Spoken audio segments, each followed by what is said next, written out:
tous, j'espère que vous allez bien. Donc dans cette nouvelle vidéo, je vais vous représenter, il y a deux nouveaux romans coréens que j'ai terminés récemment. Il y a le dernier que j'ai terminé exactement hier soir. Je vous ai proposé récemment, enfin il y a mois au moment où cette vidéo sort, 5 romans coréens avec un petit peu il y a palmarès de 5 titres que j'avais beaucoup aimé lire en 2024. Il y a là pour le coup, j'en ai lu, il y a 2 coups sur coup et j'avais donc envie de les réunir dans une vidéo.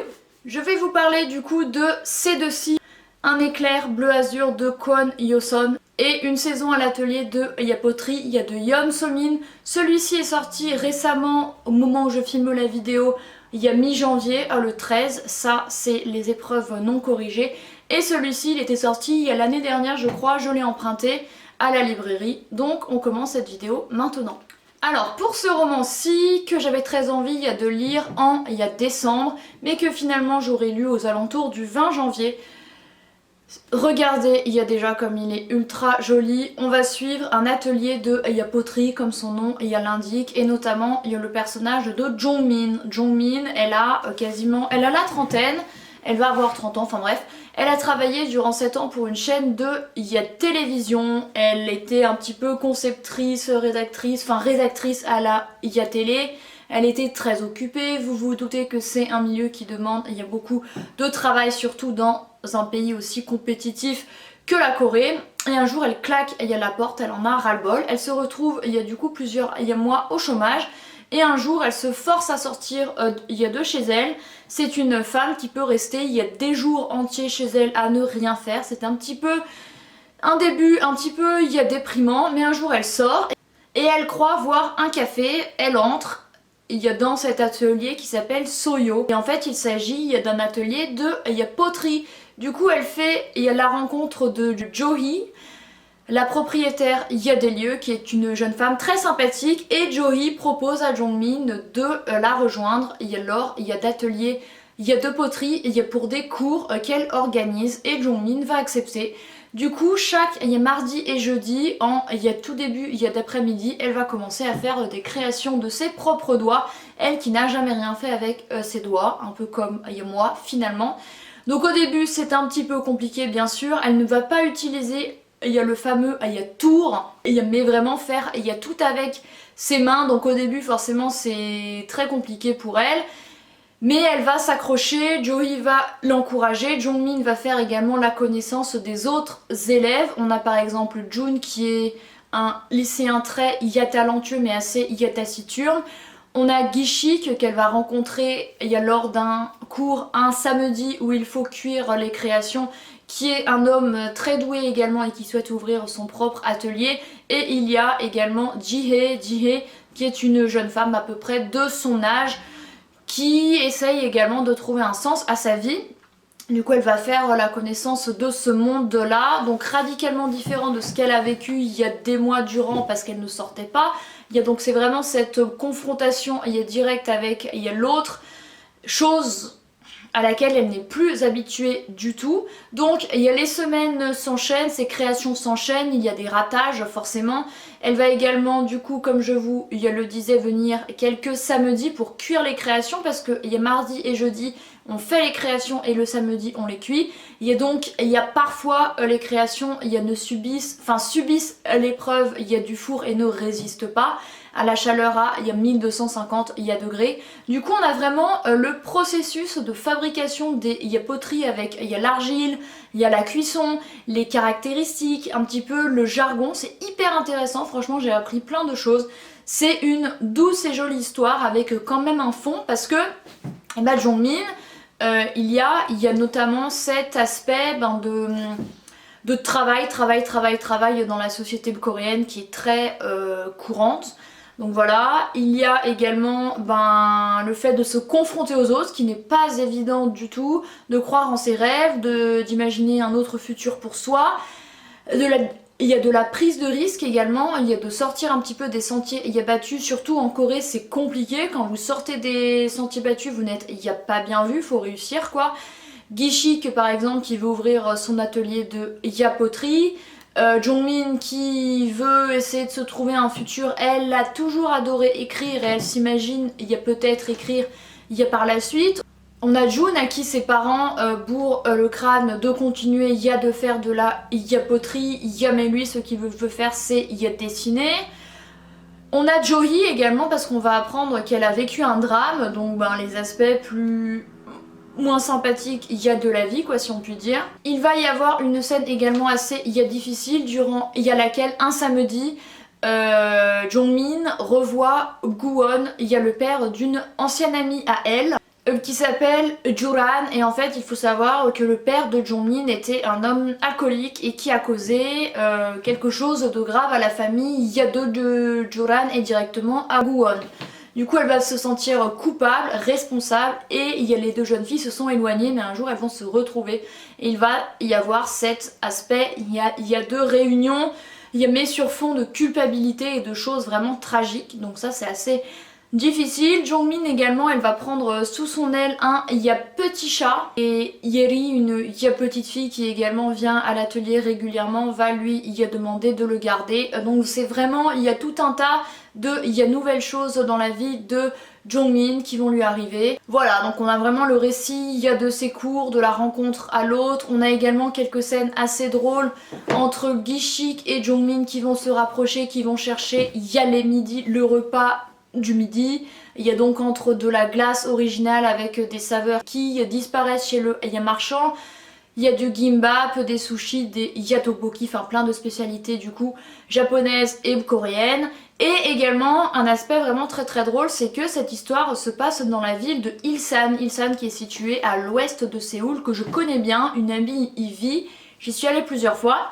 Et ça se passe à Ilsan, exactement, il y a dans le village aux épines de châtaigne. Il y a parce qu'apparemment il y a un endroit à Ilsan que je connais bien en plus, où en plein automne il y a de bogues, il y a de châtaignes. Et là je me suis dit ah bon, faudrait que j'y retourne du coup en plein automne. Donc c'est assez marrant parce que il y a des lieux qui me parlaient exactement. Les lieux sont vraiment cités en plus avec des bouches, il y a de métro et tout, donc franchement c'est très très drôle. Voilà, un très joli roman que je ne vais pas trop ouvrir pour vous montrer parce qu'en fait le service de presse que j'ai reçu est hyper fragile et les pages sont mal collées à la tranche, ce qui fait que ça menaçait à chaque fois, surtout là vers la fin, il y a un écart, que les pages se décollent. Donc ça, je vais le garder, je ne vais pas le prêter parce que sinon il va finir en miettes. Mais voilà, un très joli livre que je vous conseille vivement, auquel je pense je mettrais facile un 8,5, il y a 9 sur 10, parce que c'est pas que il y a doux et mignon, il y a quand même une vraie histoire. Et le second roman coréen, il y a toujours, mais vraiment différent, avec une ambiance plus lourde, il s'agit de Un éclair bleu azur de Kwon Yoson, qui avait notamment écrit Lemon, que j'avais lu, qui était dur, parce que c'était sur la mort d'une jeune lycéenne. Et ce roman-ci n'est guère plus gai parce qu'on suit Son Mi-ok qui a de drôles de parents, qui vit seul dans un jia. Donc jia en coréen c'est un basement, c'est en gros votre logement il est au -1 et du coup vos fenêtres donnent complètement sur la rue, mais en bas au niveau du trottoir. Donc ça c'est encore, il y a des logements qui existent en Corée qui sont voués à disparaître heureusement parce que les conditions de vie à l'intérieur sont hyper précaires. C'est exactement le logement dans lequel vit Son Mi-ok qui a la vingtaine dans ce roman-ci. Elle se rappelle en fait sa jeunesse, il y a des moments de vie à l'université, au lycée, plus jeune, avec sa famille, avec ses amis. Et c'est un roman surtout à la fin qui est dur, qui évoque le rapport à la famille, qui évoque la séparation, qui évoque également le suicide, qui évoque la sexualité, qui évoque... Il y a pas mal de sujets, mais c'est assez lourd, assez pesant, mais je trouve ça bien qu'il y ait des auteurs coréens et autres, bien sûr, qui parlent de ces sujets, qui peuvent résonner en nous. C'est un roman assez contemplatif, j'ai trouvé. Le fait que notre personnage principal se remémore un petit peu sa vie... Il y a notamment dans le premier chapitre qui s'appelle La chambre humide, elle nous présente il y a tout petit appartement qui est très humide. Il faut savoir que il y a logement en Corée construit dans les années 60 et il y a post-guerre avec le nord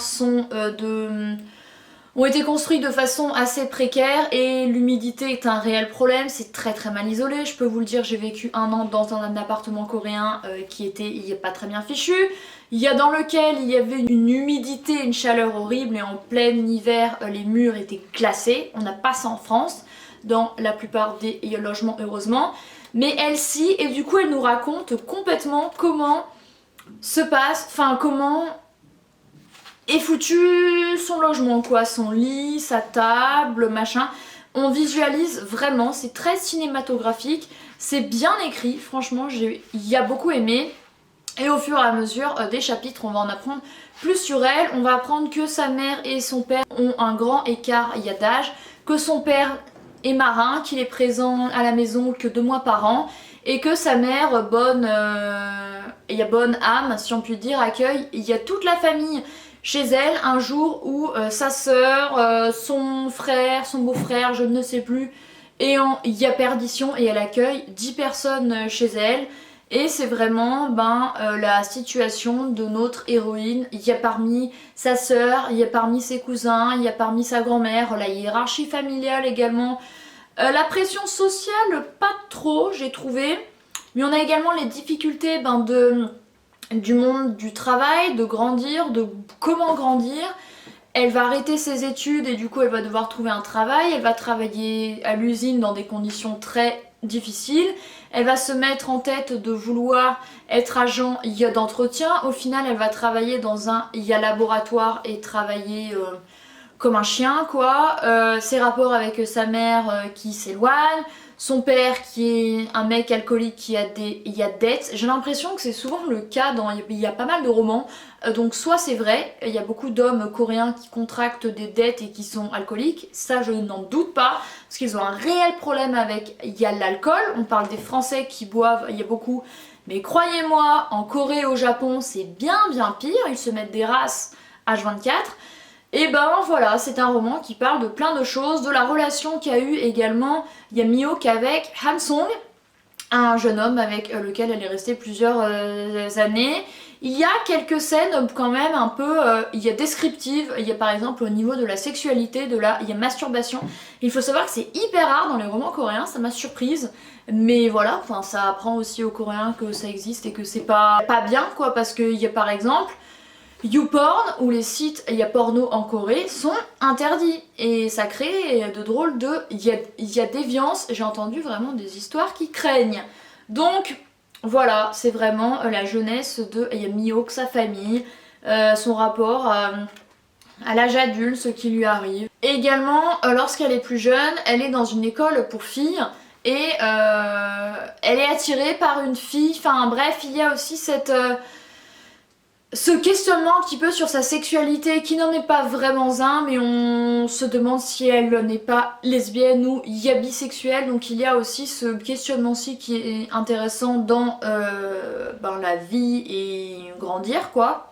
Il est également question du suicide parce qu'il y a un ancien camarade de classe va se suicider, il y a des gens qui refont leur vie vite parce que son copain, une fois qu'ils se sont séparés, il marie direct. Ça, les Coréens, ils sont spécialistes. En 6 mois, ils rencontrent quelqu'un et bim, ils se marient. Je trouve ça assez fascinant. Et le titre vient du fait qu'en fait, sa grand-mère aurait voulu qu'elle soit un garçon, sauf qu'en fait, ça a été une fille et elle a dit que... en voyant un oiseau bleu, c'était bon signe et au moment où elle est née, il y a eu un oiseau bleu, du coup qu'elle portait chance. Mais finalement, est-ce qu'elle porte vraiment chance? Est-ce que sa vie a été vraiment une réussite et tout? Voilà, ce roman, parle un peu de ça. Donc, il y a pour le coup bien différent de celui-ci, où il y a quand même des problématiques de vie, mais qui est plus... mignon et doux, si on peut dire. Celui-ci est quand même un peu plus brutal. Nous rappelle des... épreuves de vie moins faciles mais nécessaires et j'aime vraiment son style et comme le dit il y a Washington Independent au dos du roman. Il y a les autrices coréennes écrivent la littérature la plus excitante du moment. Je suis assez d'accord. Voilà, j'ai beaucoup aimé ce roman que j'ai mis quand même au moins 3-4 jours à lire alors qu'il est assez fin.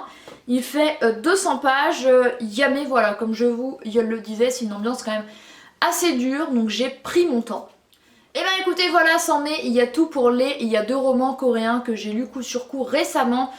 Une saison à l'atelier de Il y a Poterie, il y a de Yeon Somin et un éclair bleu rasure de Kwon Yo-son. J'espère que cette vidéo vous aura plu, qu'elle vous aura donné. Il y a de nouvelles idées de romans coréens. Je suis contente parce que celui-ci, il commence, il y a déjà à bien se vendre à la librairie. Et je valide. Merci d'avoir regardé cette vidéo. Comme il y a d'habitude, n'hésitez surtout pas à me suivre sur Instagram, ça me fait hyper plaisir, et à vous abonner ici. Merci d'avoir regardé cette vidéo et moi je vous retrouve comme habituellement très bientôt dans une prochaine. Bye!